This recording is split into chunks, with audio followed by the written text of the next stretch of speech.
جناب میاں شہباز شریف نے دعویٰ کیا ہے کہ وہ گزشتہ 30 سال سے ملٹری اسٹیبلشمنٹ کی آنکھ کا تارا ہے۔ تو آج کے ویلاگ میں ہم اس بات کا جائزہ لیں گے، کیا واقعی میاں شہباز شریف اسٹیبلشمنٹ کی آنکھ کا تارا ہے یا وہ جمہوریت کا تارا مسیح ہے؟ کیونکہ شہباز شریف نے جو دعویٰ کیا ہے، میں اس سے اتفاق کرتا ہوں۔ میں تاریخ کے تناظر میں بات کروں گا کہ پاکستان کی تاریخ 75 سالہ تاریخ میں جو پہلے 25 سال ہیں، یعنی جب تک پاکستان دو لخت نہیں ہوا تھا، پاکستان کے دو ٹکڑے نہیں ہوئے تھے، تو اس دور میں پاکستان کی جتنے بھی وزرائے اعظم آئے، 6 کے قریب وزرائے اعظم آئے، وہ سب کے سب ہماری ملٹری اسٹیبلشمنٹ کے تابع تھے، اور وہ انہی کی وجہ سے اقتدار میں آئے تھے۔ اس میں کوئی شک نہیں، ان کی اپنی کوئی سیاسی حیثیت نہیں تھی۔ اور اس کے بعد ایوب خان صاحب کا ماشاء اللہ آ گیا، اور پھر جناب یحییٰ خان کے دور میں جو ہے پاکستان دو ٹکڑے ہو گیا۔ لیکن اس دور میں جو سب سے جو اہم بات تھی وہ ایک نظریاتی سیاست تھی۔ باوجود اس کے کہ پاکستان میں ملٹری سیاست کا توتی بول رہا تھا اور وہی فیصلے کر رہی تھی، لیکن ان کے اوپر ایک پریشر تھا، اور وہ تھا پاکستان کے اندر نظریاتی سیاست کا، اور وہ مشرقی پاکستان کے سیاستدان تھے جن کے ہاں جو ہے صرف اور صرف جو ہے وہ نظریاتی سیاست تھی۔ وہاں پہ کوئی شخصی سیاست نہیں تھی، ان میں سے کوئی ملٹری اسٹیبلشمنٹ کا ٹاؤٹ نہیں تھا یا ان کے ساتھ ملا ہوا نہیں تھا، کسی کی ان کے ساتھ سودے بازی نہیں تھی۔ تو بالآخر جو ہے پاکستان ٹوٹنے کے بعد جناب ذوالفقار علی بھٹو کو اقتدار ملا، اور ذوالفقار علی بھٹو نے بھی، چاہے وہ ملٹری اسٹیبلشمنٹ کے ساتھ اس کے اچھے تعلقات تھے، لیکن وہ اس کے لیے خطرہ بنا ہوا تھا۔ اور ہوا یہی کہ جناب جنرل ضیاء الحق نے 1977 میں مارشل لا نافذ کیا اور بھٹو کو قید کر لیا، اور جمہوریت کی آخری علامت کو مٹانے کے لیے اسے پھانسی پہ بھی لٹکا دیا۔ لیکن اس ضیاء الحق کے مارشل لا کے خلاف عوام کی طرف سے ایک سخت رد عمل آیا، سخت مزاحمت ہوئی، اور اس پر جو ہے سالوں تک لڑائی ہوئی۔ یعنی پاکستان پیپلز پارٹی کو بین کر دیا گیا، اس کے ورکروں کو جیلوں میں ڈال دیا گیا، انہیں سزائیں دی گئی، انہیں مارشل لا کے تحت جو ہے قلعوں میں بند کیا گیا، پھانسیوں کی سزائیں ملی، انہوں نے خودکشیاں کی، انہیں وہ جلا وطن ہوئے، ان کے اوپر زمین کو تنگ کیا گیا۔ یعنی ہر طریقے سے پاکستان کا جو سیاسی ورکر تھا اس کو عطاب کا نشانہ بنایا گیا۔ اور آپ دیکھ لیں کہ ضیاء الحق باوجود کوشش کے پاکستان پیپلز پارٹی کا وجود نہیں ختم کر سکا، اس ملک میں سے جمہوریت کی آواز کو نہیں دبا سکا۔ یعنی ضیاء الحق نے بین الاقوامی دباؤ کے تحت جو ہے 2 مرتبہ جو ہے الیکشن کرانے کا ارادہ ظاہر کیا، لیکن دونوں مرتبہ الیکشن منسوخ کرانے پڑے، چونکہ اس کو رپورٹس ایسی ملی تھی کہ اس کی پارٹی کامیاب، یعنی پیپلز پارٹی کامیاب ہوگی، اور وہ جس جماعت کو لانا چاہ رہے وہ ناکام ہوگی۔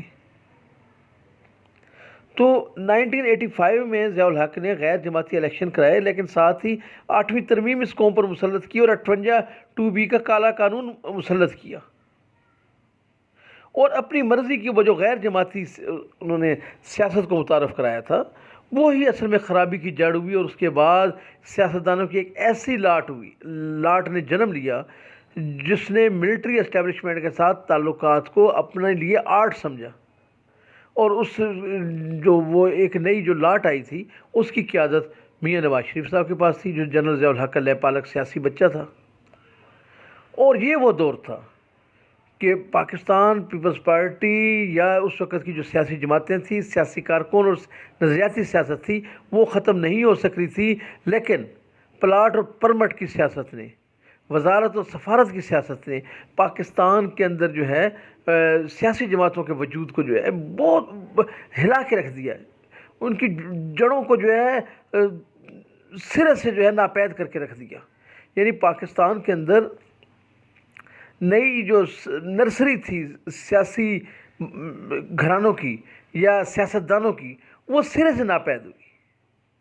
بلکہ اس کی جگہ کیا تھا کہ اس شخص کو ہم نے جو ہے اچھا سیاستدان سمجھا، اچھا صحافی سمجھا، اسے باخبر صحافی سمجھا، ایک با کمال سیاستدان سمجھا جس کے ملٹری اسٹیبلشمنٹ کے ساتھ تعلقات تھے، اور ان چیزوں کو فروغ دینے والے کون تھے؟ میاں شہباز شریف تھے۔ تو میں سمجھتا ہوں کہ پاکستان میں اس سے پہلے جو سیاست ہو رہی تھی یا حکمرانی کا جو انداز تھا، اس میں جو سیاستدان تھے وہ اپنے طور پہ ملٹری اسٹیبلشمنٹ کے ساتھ ساز باز کر کے جو ہے وہ اقتدار میں آیا کرتے تھے. اس کو باقاعدہ منظم طریقے سے نہیں لایا جا رہا تھا. لیکن ضیاء الحق کے دور کے بعد، یعنی ضیاء الحق نے جو پودے لگائے تھے اور اس نے جو ایک نظام ترتیب دیا تھا، اس میں ایک ایسی سیاستدانوں کی گروہ نے جنم لیا جنہوں نے اسے ایک آرٹ بنا دیا کہ آپ نے اسٹیبلشمنٹ کے ساتھ تعلقات اور ان کے ساتھ مل کر حکومت کرنی ہے، اور اس کے لیے طریقہ کار اور اصول وضع ہوئے. اور جو لوگ اس کے مخالف تھے، یعنی پاکستان کی جو سیاسی جماعتیں تھیں اور خاص طور پہ بائیں بازو کی جو جماعتیں تھیں جن میں پاکستان پیپلز پارٹی نمایاں تھی، اور اس کے علاوہ جو ولی خان کی پارٹی تھی یا دیگر قوم پرستوں کی جماعتیں تھیں، ان کو تو سرے سے ختم کیا گیا. لیکن پیپلز پارٹی جو مزاحمتی جماعت تھی، اس کو بھی بالکل یعنی یا تو زیر عتاب رکھا گیا، یا اس میں جو شامل لوگ تھے انہیں لالچ دے کے خرید لیا گیا، اور جو دائیں بازو کے لوگ تھے ان کا تو وجود ویسے ہی ختم ہو گیا. یعنی انہیں اتحاد کی سیاست کا ایسا چسکا ڈالا گیا، انہیں ایسا اس کا راستہ اس میں گمراہ کیا گیا کہ جماعت اسلامی جیسی جماعت کے جو امیر تھے اس وقت قاضی حسین احمد،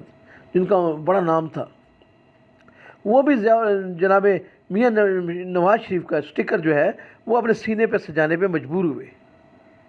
اور صرف کس وجہ سے کہ کہیں پیپلز پارٹی اقتدار میں نہ آ جائے. تو یہ وہ دور تھا جس کا میاں شہباز شریف کہتے بڑے فخر سے بتاتے ہیں کہ میں ملٹری اسٹیبلشمنٹ کی آنکھ کا تارا رہا ہوں. اس میں کوئی شک نہیں ہے کہ آنکھ کا تارا رہے ہیں، لیکن جمہوریت کے لیے انہوں نے تارا مسیح کا کردار ادا کیا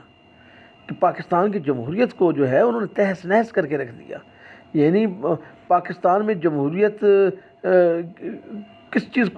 چیز کا نام جو ہے وہ کس شکل میں سامنے آئی کہ جس کے ملٹری اسٹیبلشمنٹ سے تعلقات ہیں وہی اچھا سیاستدان ہے، وہی اقتدار میں آئے گا. اور یہ ثابت کیا گیا ایک مرتبہ نہیں، یعنی پاکستان میں 1977 کے بعد اور آج تک 11 حکومتیں آئی، سیاسی حکومتیں، اور یہ تمام کی تمام کس کی تھی؟ ان ملٹری اسٹیبلشمنٹ کی رہین منت تھی. اور انہوں نے جب چاہا انہوں نے اقتدار میں لیا، اور جب چاہا ان کے ہاتھ جو پاؤں کے نیچے سے سیڑھی کھینچ لی گئی. اور میں سمجھتا ہوں کہ پچھلے 15 سال جو پاکستان کی سیاست میں تھے، یہ انتہائی یعنی ایک سیاہ دور ہے پاکستان کی جمہوری زندگی کا. اس دور کے اندر آپ دیکھیں کہ ہمارے سیاستدانوں نے باقاعدہ طور پہ یہ کھلے عام، یعنی اس میں انہیں کوئی شرماہٹ محسوس نہیں ہوئی. جیسے میاں شہباز شریف اس دن فرمایا انہیں صحافیوں سے گفتگو کرتے ہوئے ناشتے کی میز پر کہ میں نے جو ہے میں اس کی اسٹیبلشمنٹ کی میں آنکھ کا تارا رہا ہوں. تو یہاں پر ہمارے سیاستدانوں نے نام لے کر اپنی وابستگی کو جو ہے ملٹری اسٹیبلشمنٹ کے ساتھ ظاہر کیے. یعنی بجائے اس اپنے فعل پر شرمندہ ہوتے کہ وہ خود کو جمہور کا نمائندہ کہتے کہ ہماری جڑیں کس میں ہیں؟ جمہور میں ہیں، ہماری جڑیں عوام میں ہیں. انہوں نے اس چیز کو ڈفر کیا اور اس چیز کی نفی کی، بلکہ اس چیز کو آرٹ سمجھا اور اس کو اپنا قابل فخر کارنامہ سمجھا کہ ہمارے ملٹری اسٹیبلشمنٹ کے ساتھ گیٹ نمبر 4 کے ساتھ کسی نے نام دیا کہ ہمارے وہاں پہ تعلقات ہیں، اور اسی کو کامیاب سیاستدان سمجھا گیا. اور صحافت میں بعین ہی پوزیشن تھی کہ وہی صحافی بڑا صحافی بنا جس کے تعلقات جو ہے وہاں پہ موجود تھے، ورنہ کسی دوسرے صحافی جو ہیں ان کی کوئی حیثیت نہیں تھی جن کے اس سطح پہ کوئی تعلقات نہ ہوں. تو ناظرین، میں آپ کو تاریخ کے تناظر میں یہ بات بتانا چاہوں گا کہ دیکھیے محترمہ بے نظیر بھٹو کا جو سیاسی دور تھا وہ ایک انتہائی ابتلا کا مشکل دور تھا، کیونکہ اس دور میں جو اسٹیبلشمنٹ کا اور میاں شہباز شریف اور نواز شریف کے جو تعلقات کا کلائمیکس جو تھا وہ اپنے عروج پر تھا، اور انہوں نے ہر طریقے سے جو ہے پاکستان کی سیاسی جماعتوں کو کچلنے کی کوشش کی، اور انہوں نے کچلا. اور ان کی کوشش کیا تھی؟ ان کا جو تمام تر زور کس بات پہ تھا کہ نظریاتی سیاست کا خاتمہ ہو، اور اگر سیاسی جماعتوں نے چلنا بھی ہے تو شخصیات کے ارد گرد گھومیں، جیسے نواز شریف کے ارد گرد گھومتی تھی، جیسے عمران خان صاحب کے ارد گرد، یا جو ہے وہ آصف علی زرداری کے، اور کبھی بے نظیر بھٹو کے. تو شخصیات کے مرہون منت بنایا گیا سیاسی جماعتوں کو. اور آپ دیکھ رہے ہیں کہ اس دور کے اندر یعنی نظریاتی سیاست کا اس طریقے سے جنازہ نکلا کہ محترمہ بینظیر بھٹو اور ان کی پارٹی بھی مجبور ہوئی کہ انہوں نے کہا کہ جی الیکشن لڑنے والے کارکن اور ہوتے ہیں اور جو ہے جیلیں کاٹنے والے یا قربانیاں دینے والے کارکن کچھ اور. اس کی وجہ کیا تھی کہ چھانگا مانگا سیاست نے، کبھی سواد کی سیاست نے، کبھی پلاٹ اور پرمٹ کی سیاست نے، اور کبھی روپے اور پیسے کی سیاست نے، اور کبھی گرانٹس کے نام پر جو ہونے والی سیاست تھی، اس سیاست نے پاکستان کی جو جمہوری سیاسی سوچ تھی اس کو جو ہے وہ کچل کے رکھ دیا، اس کو تباہ و برباد کر کے رکھ دیا، اور ان کے لیے اقتدار کے سارے راستے بند ہو گئے. یعنی ہمارے ہاں جتنی بھی سیاسی جماعتیں تھیں ان کا کس چیز پہ عقیدہ تھا، کس چیز پہ ان کی کوشش تھی، کس چیز پہ زور لگتا تھا کہ ہمیں عوام کی بجائے، ہمیں جمہور کی بجائے جو ہے اسٹیبلشمنٹ کی جو ہے وہ تائید حاصل ہو، اور اسی کے لیے وہ ترلے مارتے تھے. میں آپ کو اس میں ڈاکٹر شرف گنج صاحب تھے، میں نے خود ان سے بات چیت کی، انہوں نے اسی بات کا کہا کہ مجھے جو ہے وہ ملٹری اسٹیبلشمنٹ کے ساتھ تعلقات پہ فخر ہے. شیخ رشید کا آپ دیکھ لیں کہ انہوں نے اپنی کہاں سے سیاست شروع کی اور کہاں پہ جا کے ختم ہوگی. تو یہ تمام لوگ تھے. اور پاکستان پیپلز پارٹی یعنی محترمہ بینظیر بھٹو کی شہادت کے بعد آپ آصف علی زرداری کا ٹوٹل جو دور تھا وہ ملٹری اسٹیبلشمنٹ کے ساتھ تعلقات کو استوار کرنے میں رہا. تو اس تمام دور میں جو ہے پاکستان کی جو جمہوری سیاست تھی، پاکستان کی جو پارلیمانی سیاست تھی، پاکستان کی جو نظریاتی سیاست تھی، اس کا خاتمہ ہوا. اور یہ کس کی وجہ سے تھا؟ یہ جناب میاں نواز شریف اور ان کے ساتھی اور ان کے حواری، جن میں خاص طور پہ شہباز شریف اور جو نثار علی خان، اس طرح کے وہ لوگ جن کے ملٹری کے ساتھ تعلقات تھے، اور انہوں نے ان تعلقات کے بل بوتے پر جو ہے سیاسی کارکنوں کو جو ہے ہر وقت ہراساں کیا، انہیں جیلوں میں رکھا، ان کو بند کیا، ان کا ناطقہ بند کیا. تو اس نے پاکستان کی سیاست کو تباہ و برباد کیا. اور آج دیکھ لیں کہ پاکستان کی جو سیاست ہے اس پر ایک سوالیہ نشان ہے،